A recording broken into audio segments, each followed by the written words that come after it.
Hello and welcome to my video on the JavaScript memory heap. We're specifically going to be looking at the distinction between the heap and the stack in this video and focusing on garbage collection which occurs on the memory heap. Some of the concepts are quite complicated. I will be linking some other resources on the web that are really good on this topic as well, and if you do have any other problems or questions, just hit me up in the comments. So starting off with the memory stack. The memory stack is an area which is used for storing what we call static variables. Now static variables are those whose size is known at transpile time, which means that they are things like primitive types and references. Now these types are considered static because when the variable's declared, they're assigned a space in memory, and that space in memory can neither grow or shrink. It is a static space. And this differs from dynamic variables such as objects, which can increase in size or decrease in size.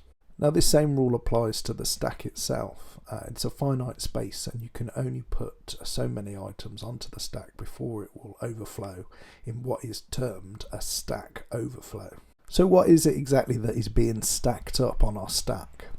Well, the stack itself operates using frames. A new frame is added to the stack every time a function or a method is called. Now every function frame will contain all of that function's variables, so the frame itself within the stack will store the primitive variables and the references to objects, which themselves are stored on the heap. And it's important to understand that when we talk about references, all we're talking about is a pointer to another variable. So the stack holds a pointer to a variable which exists on the heap, an object which exists on the heap, and the reference itself is just a very small amount of data which literally points to this object. And it's because of this function frame stacking process that the stack is sometimes called the call stack. But it's important to understand that before any functions are called, the very first frame which is placed onto the stack is called the global frame, which represents the global scope of your program. And the global frame will contain any primitive variables which have been declared in the global scope, as well as any reference variables which might point to objects or functions on the memory heap. Now in comparison, the heap is a dynamic memory storage space. So that means that the heap will grow and shrink as is required by the application. And the variables stored on the heap are also dynamic variables. So these are objects which can change in size at runtime. Now the heap consists of several sub-areas, and the two main areas we're going to focus on are new space and old space.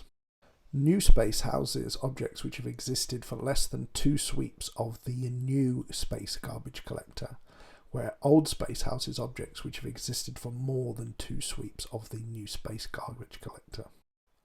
And garbage collectors themselves do exactly what they sound like. They basically just clear up space which isn't needed anymore. And it's important to understand that the old space and the new space use 2 different methods of garbage collection. And we'll go over those shortly.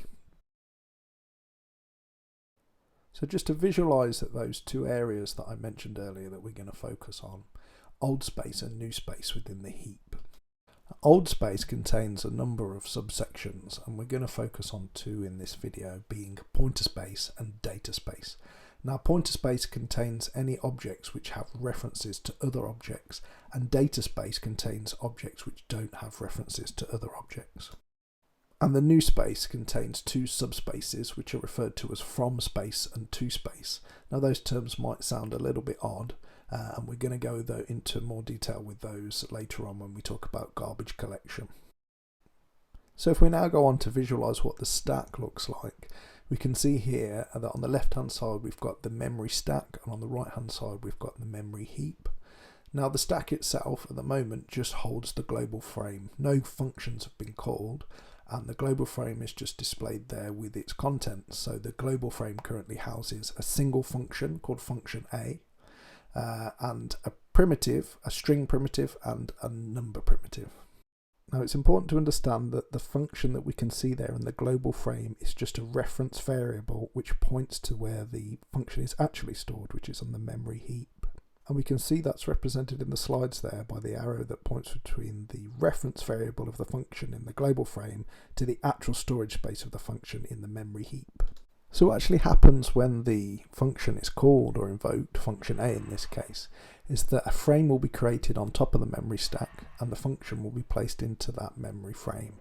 And as you can see here, it works in much the same way as the global frame. The function has a reference to an array which is stored on the memory heap, and then it contains a couple of primitives which are stored on the stack itself within the function's frame. Now when the function stops running, when everything has been completed within the function, all of the operations, the function will pop off the stack and will be left with the global frame or the global scope. And this is a pretty straightforward process if functions are called individually one at a time. But what we tend to do with programs is to have one function call another, and this is very common in JavaScript when we use callbacks. So when we call a function from within another function, that function's frame is placed on top of the stack. And when that function finishes running, it will get popped off the top of the stack and execution will resume within the function that called it. That will then complete any operations which it has left within itself, and then that itself will pop off the stack and will be left again with the global frame. And this method of stacking is called last in, first out, and there's a little animation here which demonstrates exactly how that works.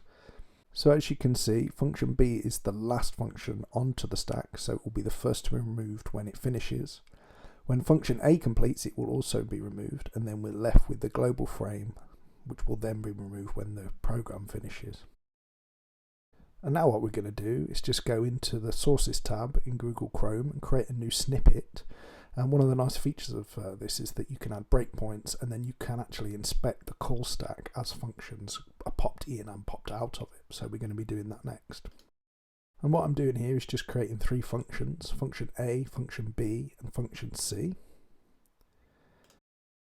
And what's going to happen here is that we're going to call function A at the bottom of the script. Function A is then going to call function B, and function B is then going to call function C. And what we're going to do is add in a console log into each of the functions.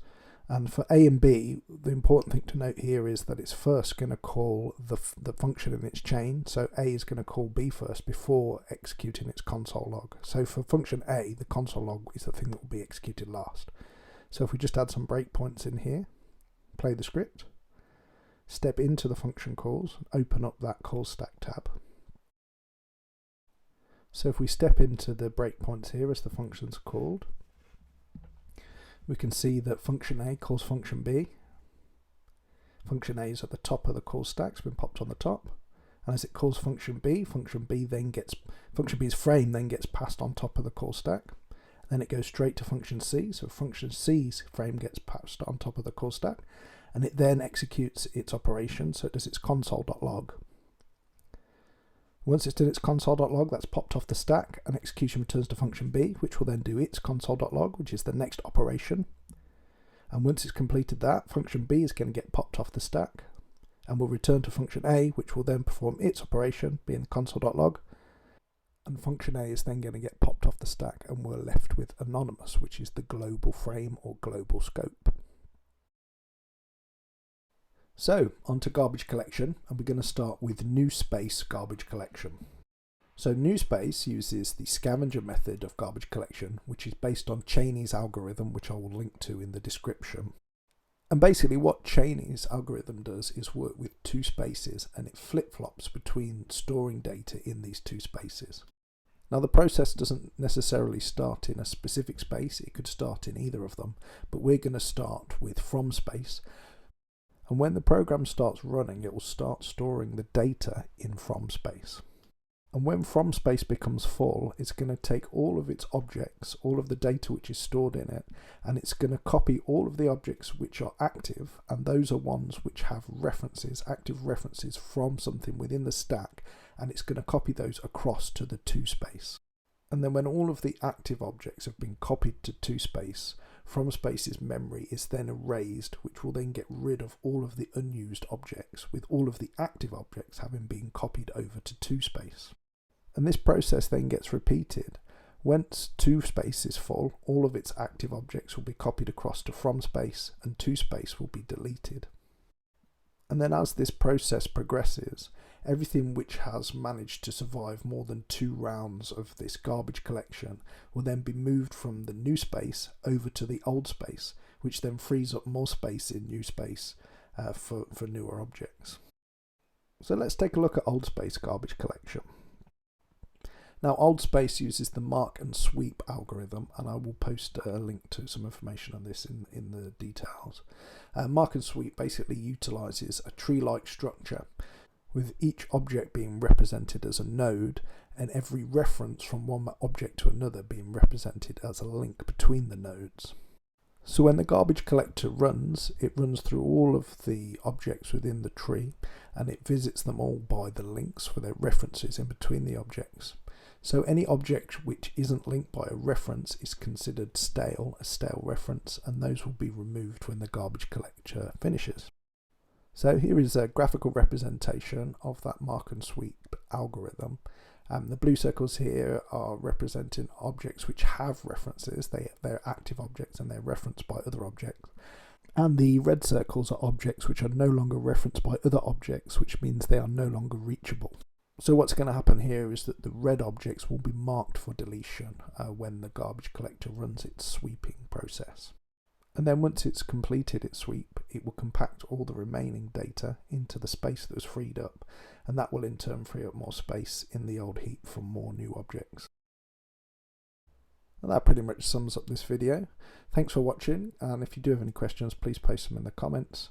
All the links to the various algorithms will be in the description, as well as a link to an article on V8 memory management, which I found really helpful in making this video, which was authored by Deepu Sasid Saran.